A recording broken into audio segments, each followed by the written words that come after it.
I would like to recommend this. This is a baho boy, racket. like a badminton. Like we use this all day. If you do this thing, we hampas this to the wall. You see that it's strong. It's better than the original one. I already used this many times. And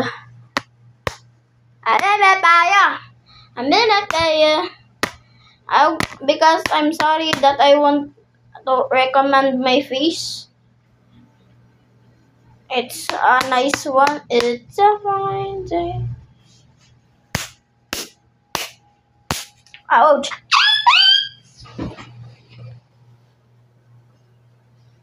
Aray ko. Sige. Okay, that's just all for today, guys. Bye-bye.